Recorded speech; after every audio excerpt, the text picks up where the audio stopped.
automated systems to produce shell casings for the Germans for 122 millimeter guns. Something unheard of in an automated system in the 1940s. Propaganda. Hans Bebov decided he wants to show the world how good the Jews live in the Lodz ghetto. So he devised a flea market. The kids, we had to dress up in a nice jacket. We had to carry a briefcase to make it look like we have school. False. Here he is standing, watching it. He made sure that all the ladies wore a nice coat with red hats in order to show the world how beautiful the women are clothed. Or that we have books. Here he is standing reading a book. I'm sure he didn't know how to read it because it was upside down, because it was a Jewish book. Or that we had the Bible, that we can sell the 5 books of Moses. They just brought that in from someplace else just to show it as a flea market. False. Here he is standing.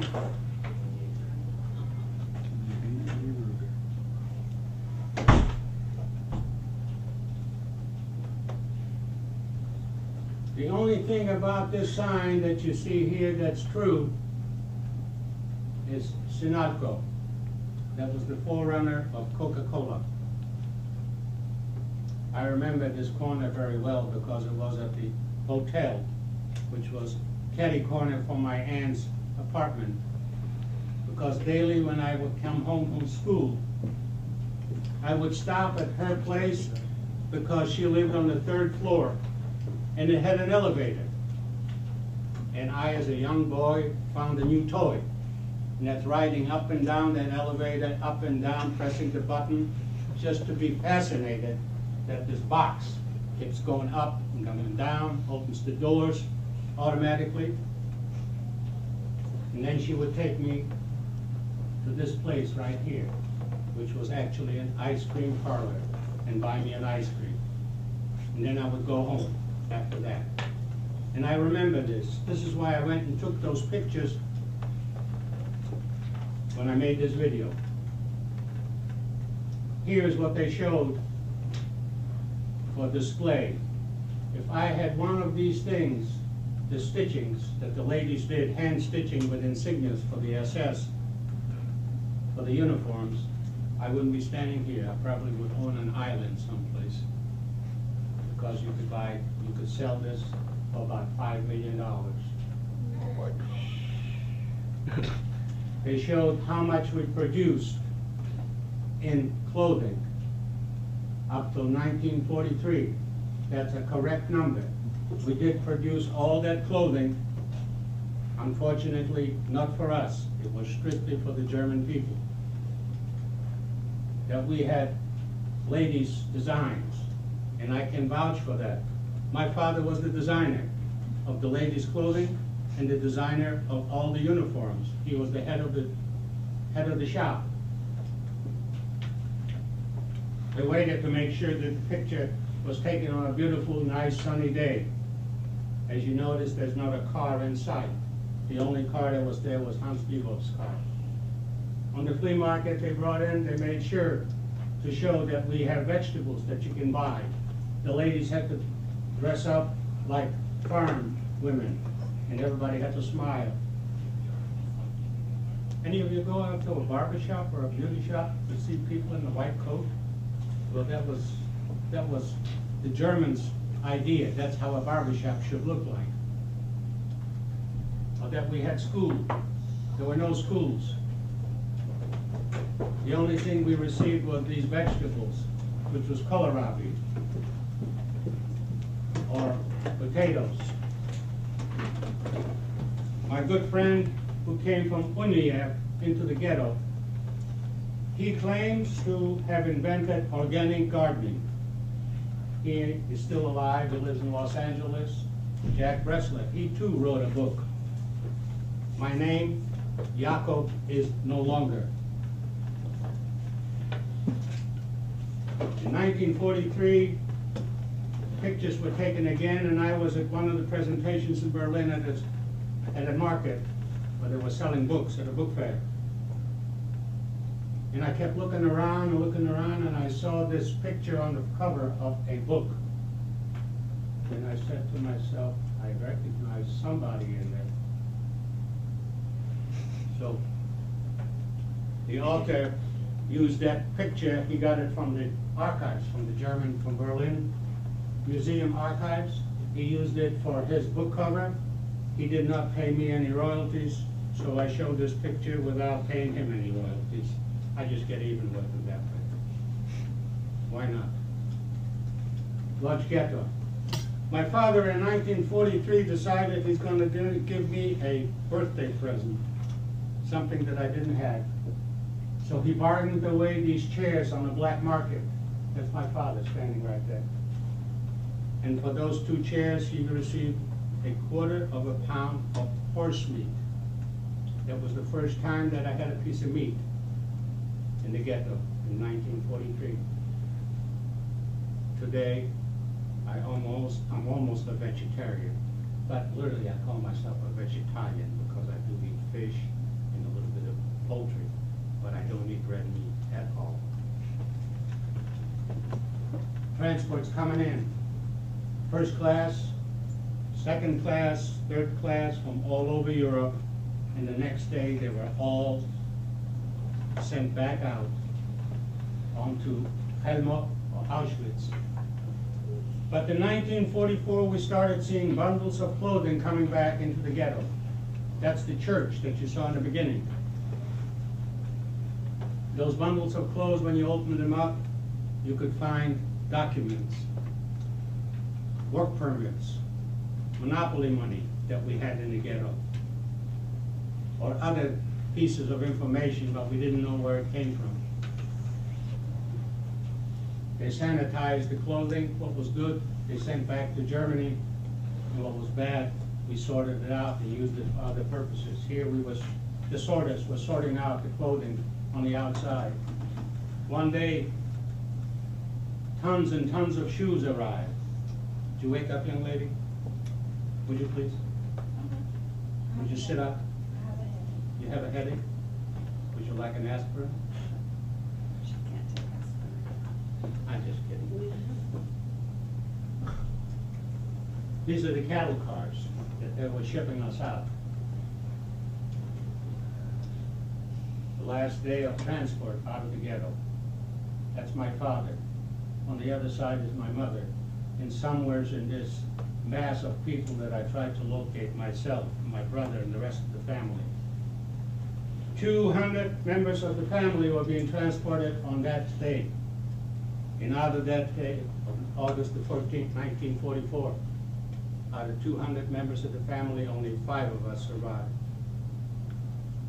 2 cousins, my father and I, and my aunt. And my aunt that was on the death march when the Russians liberated Auschwitz. She was on the death march from Auschwitz to Czechoslovakia. All women were evacuated. In that death march in 1944, over 1,000 women marched to Czechoslovakia, and only a handful survived. And out of the 5 survivors, there's 3 of us left. My 2 cousins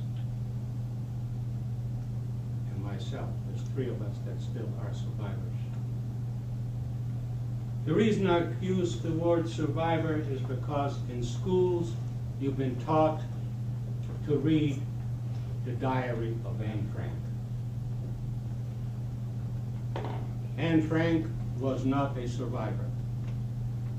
Anne Frank was a victim. It's a nice story for young children to read. But unfortunately, if you read the true story about Anne Frank, what she wrote, you will find that her father, Otto Frank, has changed it so that it does no longer look like Anne Frank. And there's another book coming out now, Anne Frank, because Otto has made it a business to portray Anne Frank as a survivor.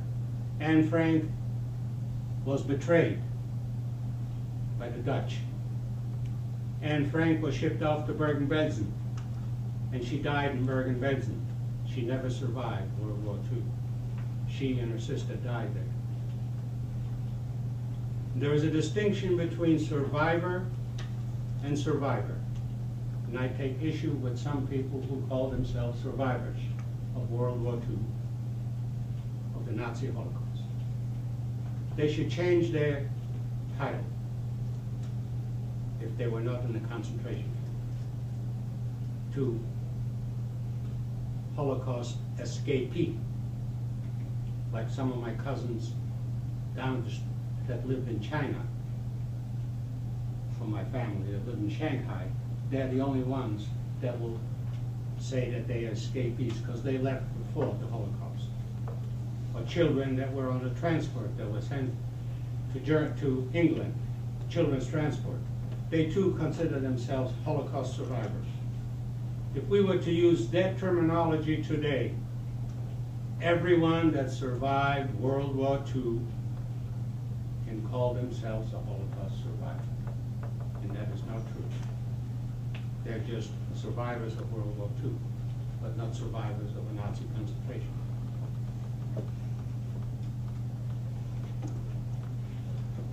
The final days. I'll skip some of it. Oh, you want to see that picture? Two guys. Yeah, Oh, those are showing two that. guys. You know, in Europe, we have no problem with men kissing men, and they don't have to be gay. It's a tradition. They're not gay. This is just a way of life. Men kiss each other on the cheeks or on the mouth, and it's an acceptable thing. We don't need laws like you had here,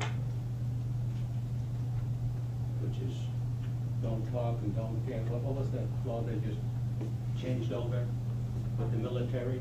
You know, you can't serve in the military. It's all right for you to be 18 years old to go in the military and fight for the United States.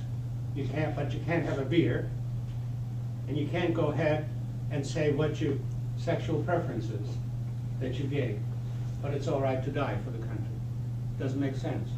We in Europe don't have that problem. They're not gay. This is the man that took most of the photographs in the ghetto because he was required by the German authorities to take pictures. He took all those pictures, the good ones he saved, and the bad ones he hid. This way we have a record of what happened in the ghetto during 4 years.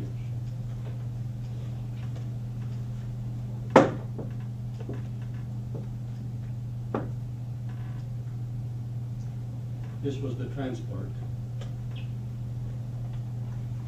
to Auschwitz. How much time we have? I want to be able to stop for question and answers in 10. 10 minutes, okay? As you can see, this is where we're being hurtled into, and this was our protection police. I'll skip that.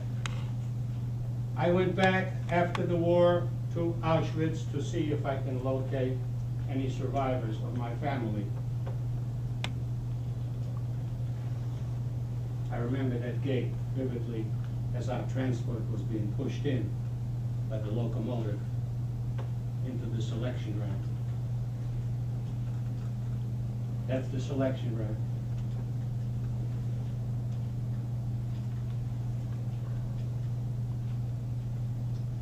My father was the one who showed this officer the documentation without knowing who he was. It happened to be that it was Dr. Joseph Mengele who did the selection.